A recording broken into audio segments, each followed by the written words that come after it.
Yvette Cantu Schneider was a leader in the ex-gay industry. She worked for both Exodus International and the Family Research Council, going across the country saying she had prayed away the gay. Today, she is out of the closet and an outspoken opponent of ex-gay conversion therapy. This is her story. I had the mentality that I think a lot of people do, where it's, well, I want to please God, because you look at it and God is either going to bless you or God is going to punish you. Well, I don't want to be punished.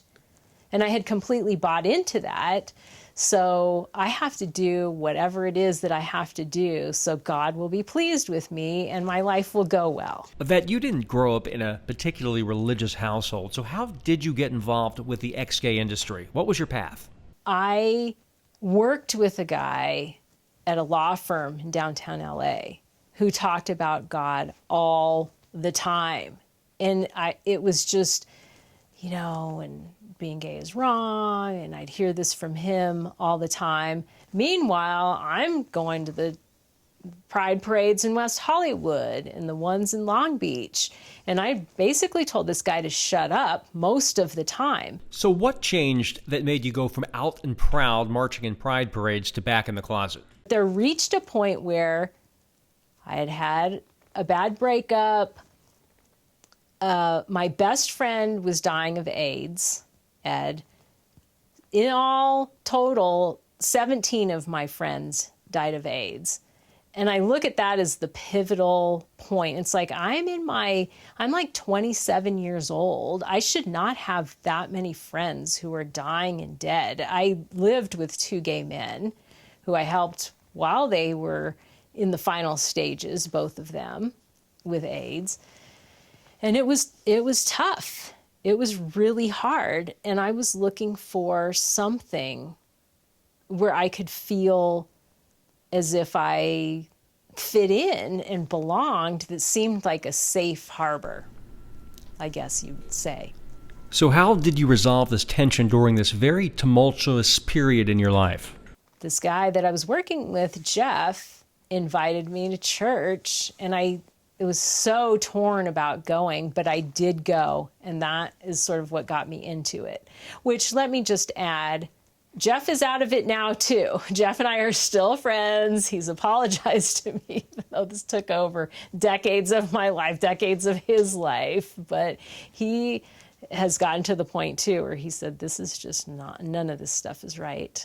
And what was your reaction to this experience in church? What was it like? I met people there who I really liked. And that's what got me into it. Like, I had immediate friendships right away. And this was a church, you'd look at it now and say, that wasn't a church, that was a cult, which can probably be said of many churches in America these days, because they would have houses that we could live in and were encouraged to live in. They would call them staff houses. And so students at Long Beach State, UCLA, USC would live in these staff houses, and then people who were out of college, like I was, so they could really indoctrinate you into their thinking. How did this ultra-conservative church deal with your sexual orientation? We had what were called disciplers, so these were people who mentored you. So one of them comes up to me and says, I saw a spirit of homosexuality on you, and we need to cast it out. So she and another woman, in the living room of one of their homes, they lay hands on me and they cast out the demon of homosexuality and invite in the spirit of purity and holiness. And that was supposed to be the end of it. They put me on quarantine. I was living in one of the houses, and they said, you can't do anything but go to work, come home, read your Bible, pray. You can't hang out with anyone. So they closed me off from all the other people who were my friends. And there was a point when I thought, I'm just going to pack up my stuff and leave. But at that point, where did I have to go? And this is what I always come back to. It's like it is a big deal to pack up and leave, because if you don't have an established community, as an established friend group to go and stay with, what are you going to do? So I felt like, well, now I've painted myself into this corner. I have to stay here. Did your bisexuality make this transition easier for you? I thought look, this isn't going to be that hard for me. I can just, find a nice man. That's not going to really be an issue for me. I looked at it more like that. Like, I don't have to be with women. I can be with men too. So it's not going to be like it would be with someone who was just exclusively gay, where they would, well, now what do I do? So what happened next? How did you go from attending church to becoming one of the most high-profile ex-lesbian activists in the United States of America? I was actually then working in campus ministry for this church at UCLA. And there was someone on campus, yes, one of the pastors on campus was open air preaching. And I guess some gay guy was coming up to him and had all these challenges. So he pulls me up and says, well, Yvette, tell him your story, because he thinks this is just going to then shut him down. I had never done anything like that before. So here, open air preaching at UCLA. Well, I used to be a lesbian and I'm not anymore. So then it sort of got out a lot. Not everyone knew this about me. How did the Family Research Council discover you and bring you to Washington, D.C. to be one of their spokespeople? This young black woman, Lakita Garth, and she was on, what's his name? Politically Incorrect a lot. And she was doing a lot of anti-abortion things. And someone from Orange County contacted her and said, hey, there's this pastor and he's got this cable TV show. Do you know anyone who can be on it, who can speak to homosexuality and not being gay anymore? And she's like, yeah, my friend Yvette. Well, Joe Dallas was on that show, and he brought a couple of his patients on there, and I was on there. And from there, from having seen that show, I was invited to do Christian Outreach Week, which was also called Christian Leadership Week in Orange County, where for a week leading up to the mayor's prayer breakfast, they have meetings in people's homes, and people tell their testimony. I was healed of cancer. I don't smoke anymore. I'm not an alcoholic anymore. I'm not a drug addict anymore. I was in prison and now I'm not. And so they had me do my story, which I had never done before. And it was at a house in Laguna Niguel. And I spoke, had a bunch of my friends there. The place was packed out. And after it was over, I spoke for an hour.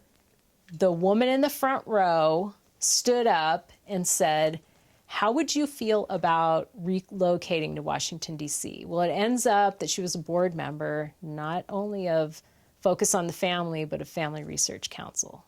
So she said, come to my house next week, do this again, we'll get it on film. And she handed it to Gary Bauer. And at the time, Gary Bauer was a major political powerhouse in Washington, D.C. with the religious right. Gary Bauer is the one who hired me. And I didn't have a whole lot of contact with him because he took a leave of absence to run for president shortly after I came. But he was the one who sort of organized everything and we worked in a branch of Family Research Council called Cultural Studies, and he's the one who instituted that and was really the one to push, fighting the gays out into the forefront of Family Research Council. What was the experience like going from someone who was unknown to a national spokesperson as an ex-lesbian with an impact not only in the United States but worldwide? And when I became a Christian, I knew that I couldn't continue to live as a lesbian. I knew I couldn't, but it wasn't easy. Most of the time, it felt like I was going 2 steps forward, 1 step back, and it was 3 years before I noticed any change at all in my same-sex attractions. But now I've been married to a wonderful man for 9 years. It was exciting. It was exciting to be in the limelight and getting a lot of attention. And I think that brought me to a point where I didn't do a whole lot of self-reflecting during that time. because there was always something new to go to. And it was a matter of, what are the talking points? What am I going to say here? If someone says this, how am I going to counter that? And that's all that I was thinking about all the time. Mm-hmm. But then there were these little cracks, and I would, look at these guys like the Michael Johnston and John Paulk, and I don't see them actually living the way that I think someone should live who is professed to be free of all of these attractions. During this time period when you were going across the country, and the world for that matter, saying you had gone from gay to straight, had anything changed at all with your sexual orientation? There's nothing that's changed in my sexuality in all these years. So what's going through your head when you're saying this publicly, but yet you're still attracted? Did you have qualms about it? What was it like for you? No, because it wouldn't matter if you still had same-sex attractions, as long as you weren't acting on them, then you're okay. Which actually doesn't really fit, because if you're going to talk biblically, the Bible says that even if you think a thought, you've committed that sin against someone. So it says even if you look upon a woman with lust, it's as if you've done the act. So we were told, though, no, just don't worry about it as long as you're not engaging. And so they kind of swept that part of the Bible under the rug? Right, exactly. It's like, but really, if you do have those thoughts. You were at the top of the ex-gay food chain. And all of your time, had you seen any one of the fellow leaders you worked with change their sexual orientation from gay to straight? You know what I spent my time doing? Dealing with leaders in ex-gay ministries who were having sex with the people who were coming to them for help.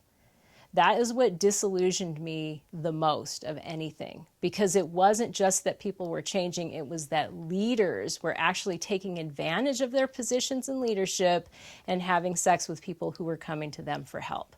And that's when I knew, if the leaders, the people who have been chosen to be leaders, aren't changing, no one's changing. When did you first seriously begin to question what you were doing and think, maybe I should leave the Family Research Council and move on? I remember going to speak on hate crimes legislation in Texas in front of a Senate committee there. And I was in the bathroom and I thought, I don't know how much longer I can do this. I remember, though, that was the day that I really started having doubts. Like, I don't know if I can do this anymore. What brought the doubts that day? Seeing the Bird family, remember, he had been dragged behind that truck. It was a chilling, gruesome crime that shocked the nation. Nearly 21 years ago, June 7th, 1998, 3 white men in Jasper, Texas, beat an African-American man, this man, James Byrd Jr., and then chained him to the back of a pickup truck, stripped him from the bottom down, and dragged him several miles to his death. And seeing them sitting there on the other side saying hate crimes legislation is necessary, and I'm on the other side up there in front of the Senate committee saying, no, we don't need these guys who dragged your father, your brother, your uncle. They're already in prison. What do we need those laws for? And as I'm sitting there thinking this, like, I just felt horrible. Like, no, I understand why we need those laws. I understand that people need to be, that examples need to be set. We as a country need to stand behind certain people and say, look, their lives matter. And that is not, that, because my line there before the Senate was to say, look, why would my life be worth more before as a lesbian, and so you're going to punish someone more if they did raped or murdered me when I was a lesbian, than now when I say that I'm ex-lesbian and just heterosexual. So my life would have been worth more then than it is now. At that moment when I'm saying that, I can see why those laws need to happen, and that's when I started thinking, I don't know how much longer I can do this, even though I did it for years and years and years after that. What was the next step on your journey out of the Family Research Council to where you are today? Okay, so I got married, I was pregnant, that's when I left FRC. And then I was working in a nonprofit that was part of my church called Living in Victory, which was an ex-gay ministry. And I also, through that, I was working for Athletes in Action, Fellowship of Christian Athletes. So I was working with lesbians. And I could just see their pain. Like these are women who are not going to change. They don't want to change, but they don't want to disappoint their coaches who are sort of encouraging them to go to these programs. And it was, my daughter was diagnosed in 2009 with leukemia. And I had just done all this work on 2008, Prop 8 in California. Come up here. You have 30 seconds to a minute. Tell us about your past and then pray for it. And Father, we just pray for every person out there, every person who's in bondage to same-sex attraction, Lord. I pray that you would break the bonds today, our brothers, our sisters.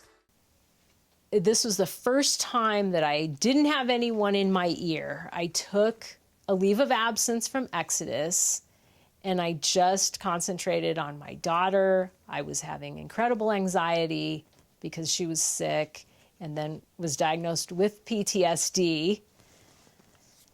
And I just thought, you know what, I can't listen anymore to what anyone else is telling me. I have to decide what I think and believe for myself, or I'm going to die. I'm going to be one of those people that is just riddled with so much angst from their post-traumatic stress disorder that I can't go on. I just won't even be able to live my life, or I'm going to be so medicated that I can't function.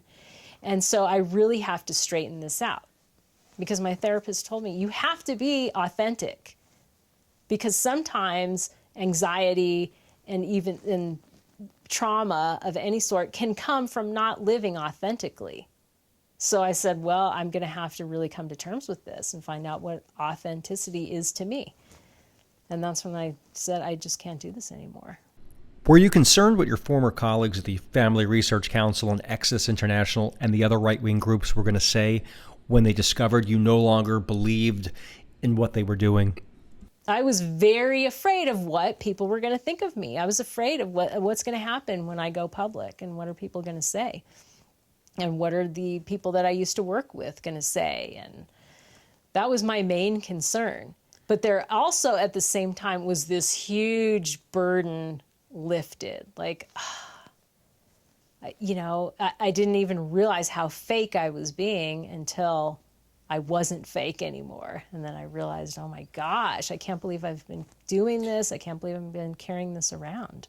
I felt like, why did I believe this in the first place? I really had to go back and think, what really hooked me in? Why did I do this? I really need to understand that about myself, because I see that as a flaw that needs to be addressed. And, so there was this sense of, God, what? I thought I was better than that. I'm not as great as I thought I was, that I would be susceptible to this, and that I would be just so easily sucked in. And that was concerning. Like, I thought I was a discerning person, and I had to come to terms with the fact that I wasn't, that I could easily be sucked into something that, was as damaging as this was.